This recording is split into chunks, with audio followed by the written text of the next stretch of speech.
Oi, gente. Ai, meu Deus, vai cortar.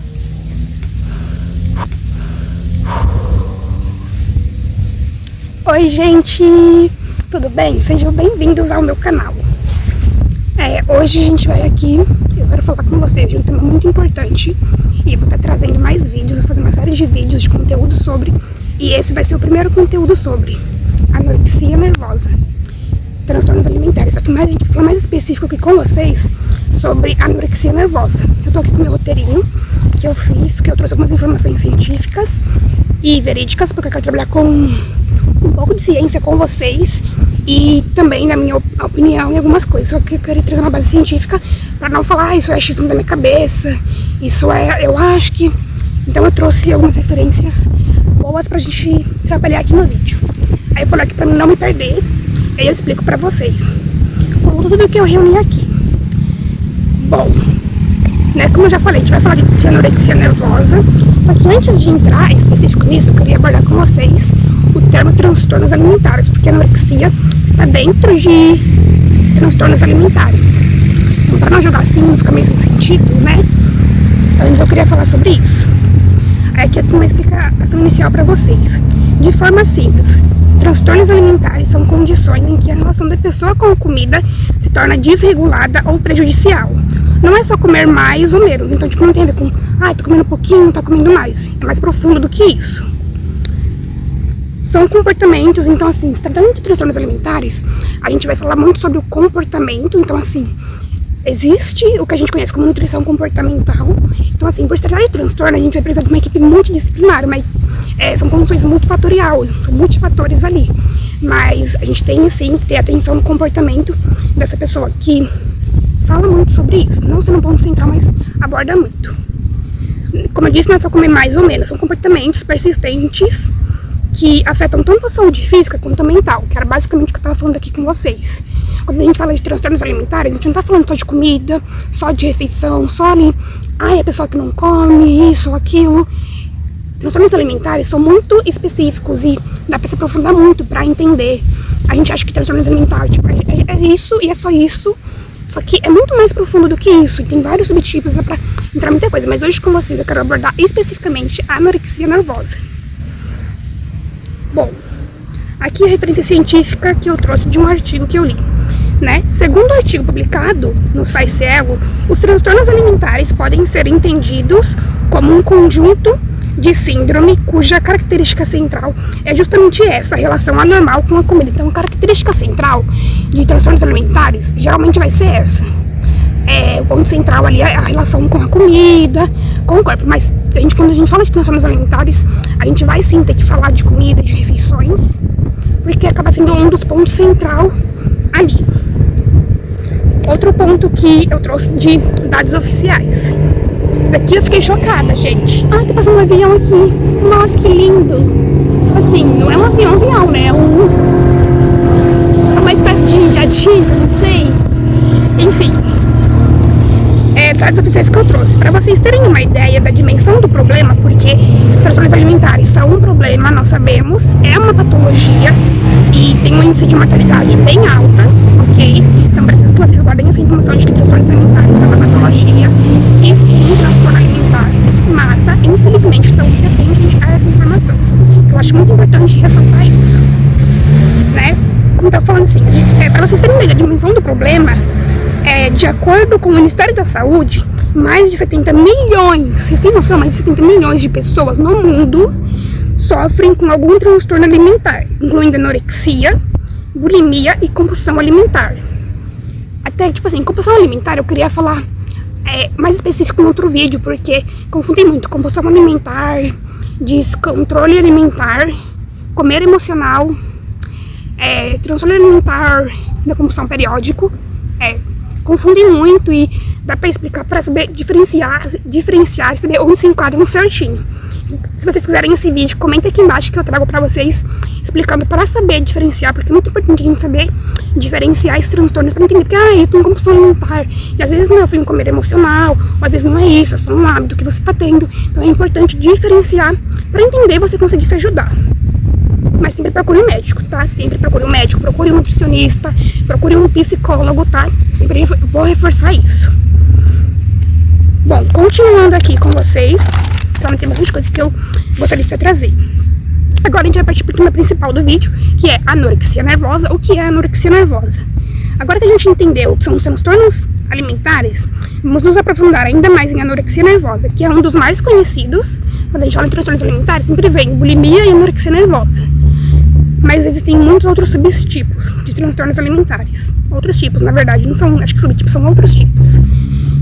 E que é um dos mais conhecidos e um dos mais graves também. Como eu disse, ele tem um índice de mortalidade alta, patologia, transtornos alimentares matam. As pessoas morrem disso. Aqui tem uma parte informativa. Segundo esse mesmo artigo que eu estava lendo, né, do Sai Cielo, a anorexia nervosa se caracteriza pela recusa à alimentação.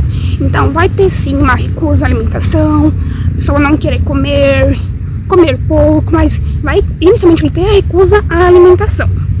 E aqui não é muito, não tem a ver com, como é que fala? Seletividade alimentar. Seletividade alimentar, gente, é outro ponto, é outra coisa. Posso trazer um vídeo também sobre isso, se vocês quiserem, comenta aqui embaixo. É uma coisa à parte. Bom, se caracteriza pela recusa à alimentação.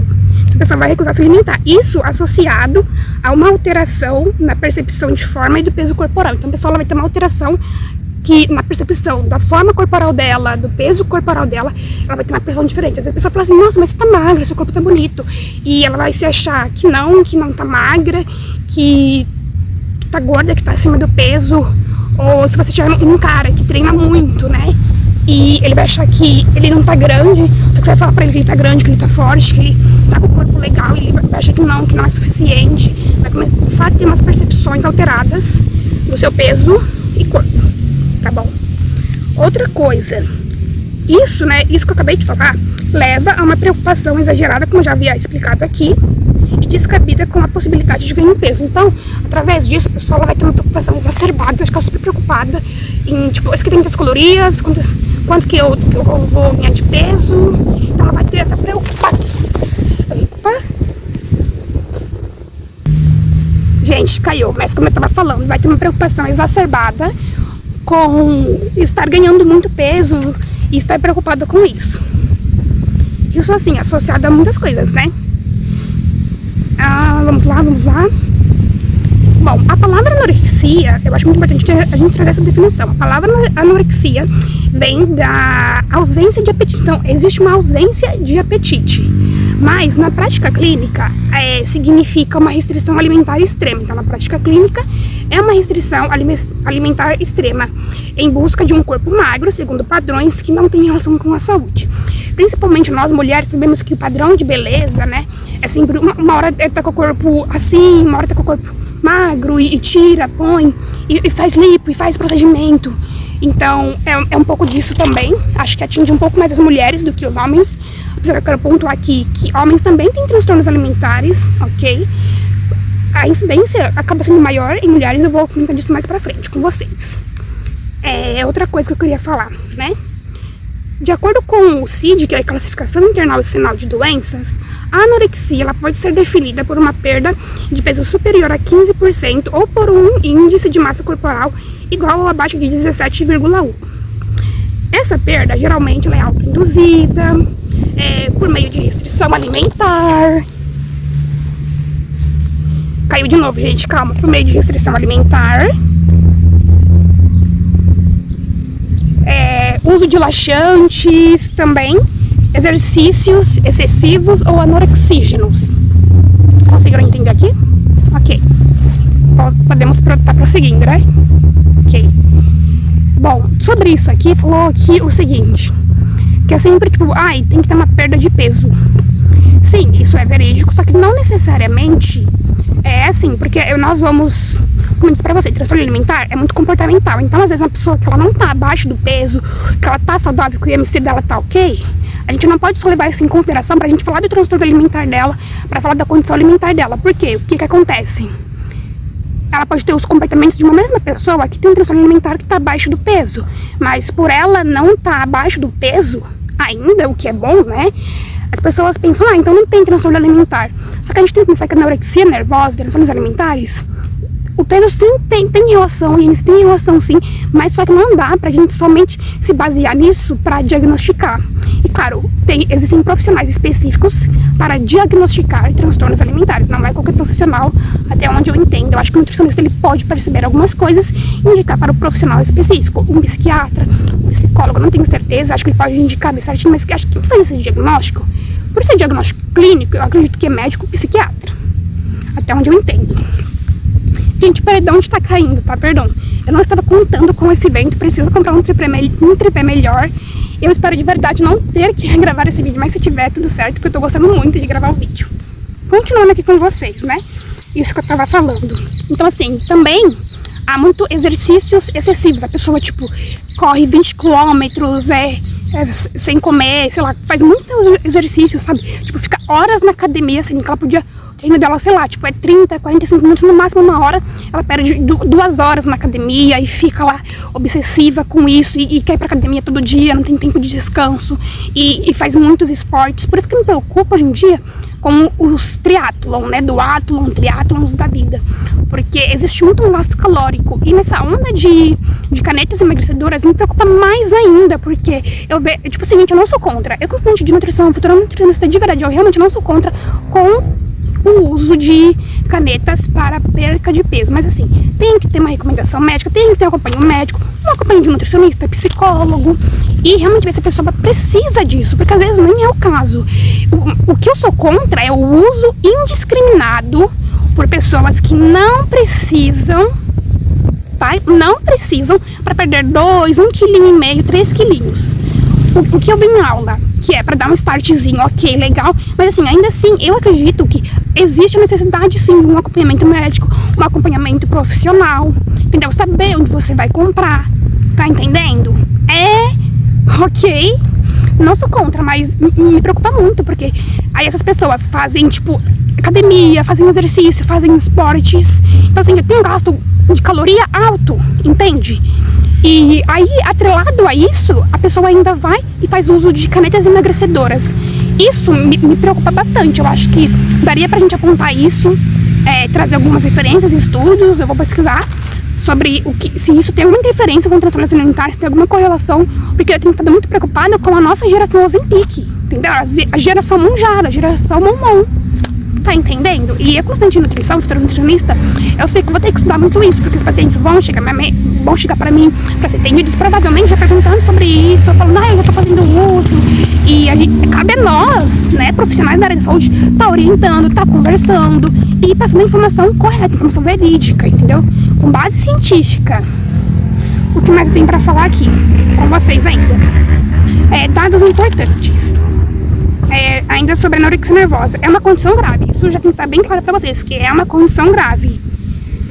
Cerca de 95%, pega esse número, cerca de 95% dos casos acontecem em mulheres, quero que eu falei com vocês que ia falar mais pra frente, e tem uma faixa etária específica também. Dos casos acontecem com mulheres, principalmente entre 14 e 17 anos. Essa faixa da adolescência é onde se há maior índice para acometerem as mulheres de terem um transtorno alimentar, de terem anorexia nervosa. Geralmente nessa faixa etária, pelo que eu já percebi, pelo que eu já pesquiso, já entendo, essa faixa etária mesmo. Só que não se restringe somente a essa faixa etária. Pode aparecer antes dessa idade, em menininhas mais novas, crianças, pode aparecer esse comportamento, essa condição, esse transtorno, e também após essa idade. Bom, aqui o que eu queria falar em relação a isso ainda. E quando o diagnóstico é tardio, né, isso complica muito. Porque, como eu anotei aqui, quando o diagnóstico, não só o diagnóstico, mas o tratamento são tardios, a taxa de mortalidade pode chegar a 5%. Então, assim, o quanto antes perceber, o quanto antes tiver tratamento, é melhor para que a gente consiga fazer com que essa pessoa não venha a fazer parte dessa porcentagem do índice de mortalidade, porque como eu falei pra vocês, transtorno alimentar é uma patologia e tem um alto índice, tem uma alta incidência de mortalidade, ou seja, causa morte, as pessoas morrem por isso.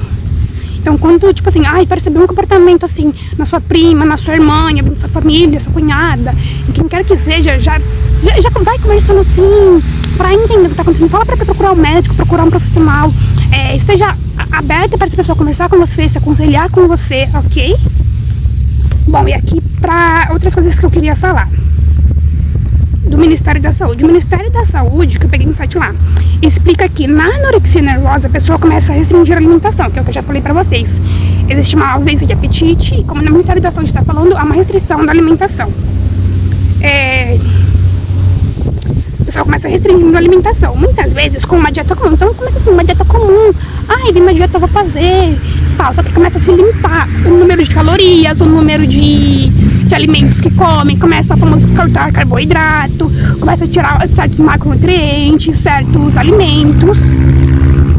Mas isso tudo dá início a uma dieta comum. Nem todos os casos de transtornos alimentares acontecem assim, mas a maioria do que eu entendo começa assim também com uma dieta comum, que aí vai se limitando e restringindo mais.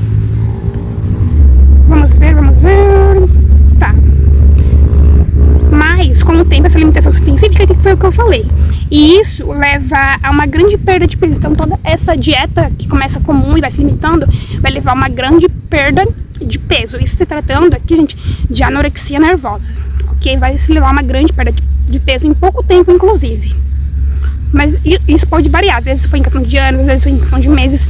Isso vai depender de alguns pontos, como a restrição, qual dieta comum essa pessoa fazia, o tempo de jejum, porque fazem muito jejum, que aqui fala, tempo de alimentação.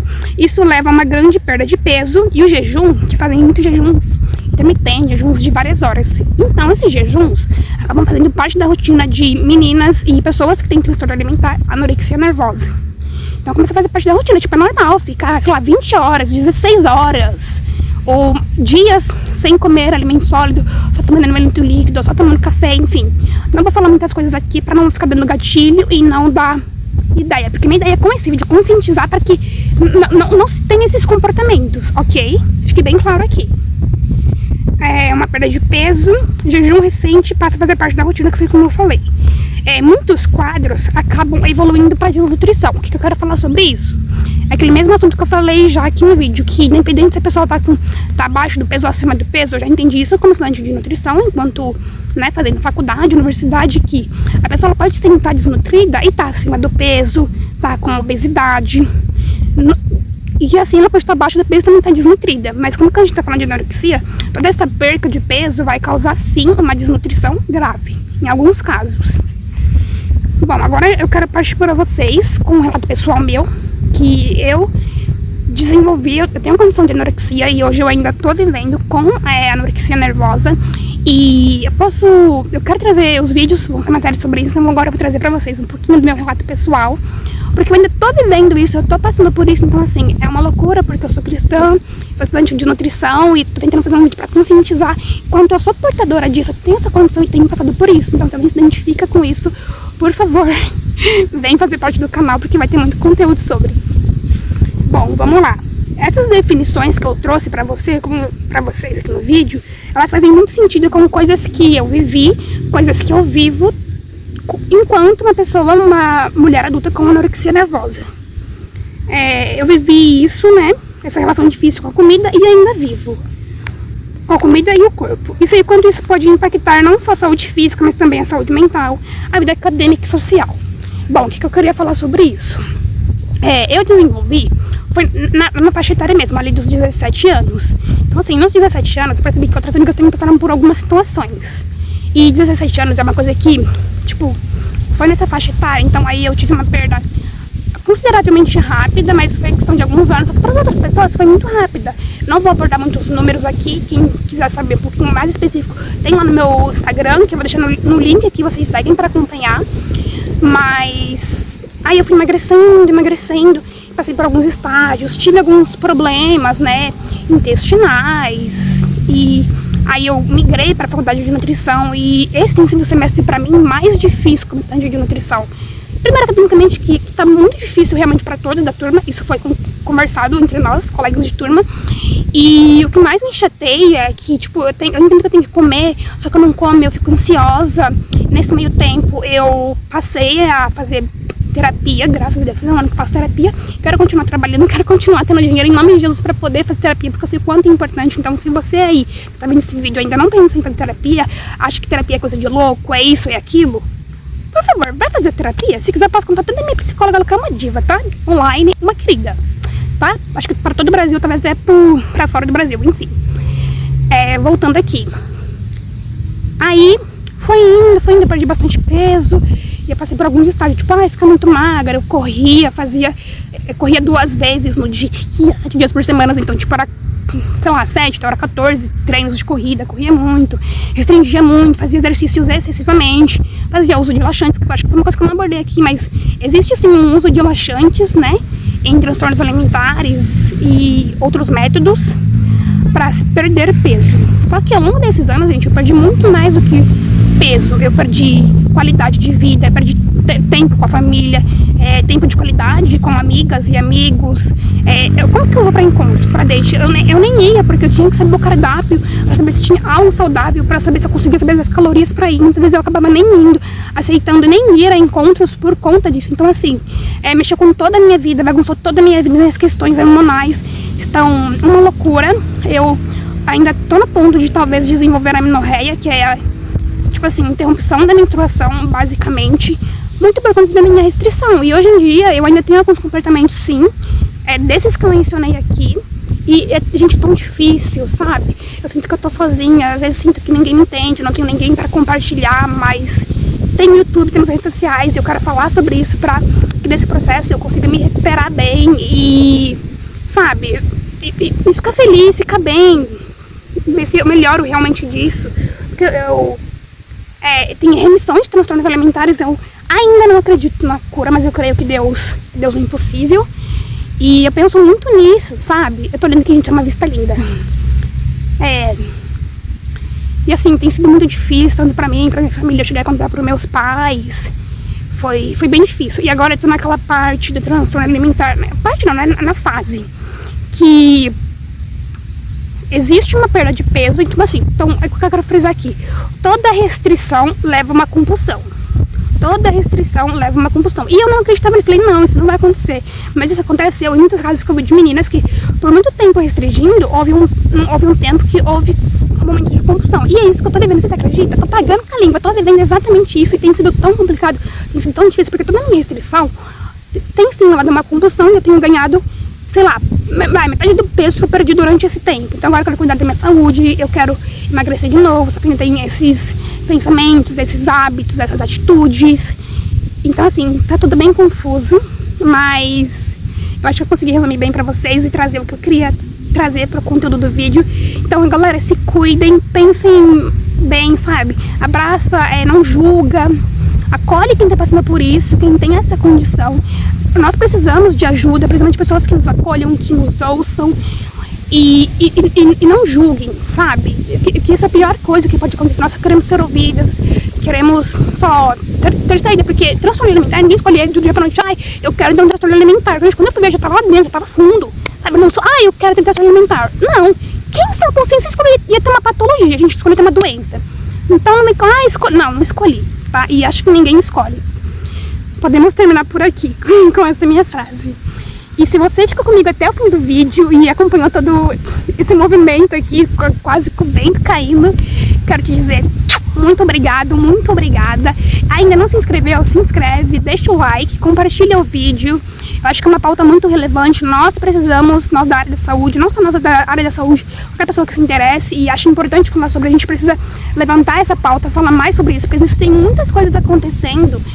E nessa geração de Ozempic, de clínicas emagrecedoras, como eu já havia dito, eu acho muito importante a gente levantar essa pauta de transtornos alimentares e falar sobre, sabe? Tipo assim, gente, não tem quase ninguém falando sobre. Principalmente em YouTube, Instagram, tipo, até tem uma pequena parcela que eu vejo, mas eu acho que ainda dá pra falar mais. A gente tem muito pouco estudo, tem muito pouco, tipo, estudo científico, sabe? Cadê essa galera que faz estudo científico? Gente, vamos, por favor, sabe? Mas enfim, eu creio que Deus vai trazer novidades, vai trazer coisas atuais sobre esse assunto, para que possamos melhorar a vida nossas e de nossos pacientes, caso você da área da saúde. Se você ficou até aqui, é isso. Até o próximo vídeo. Continue assistindo essa série que tenho certeza que vai ser maravilhosa e Deus vai abençoar a sua vida. Tchau, tchau!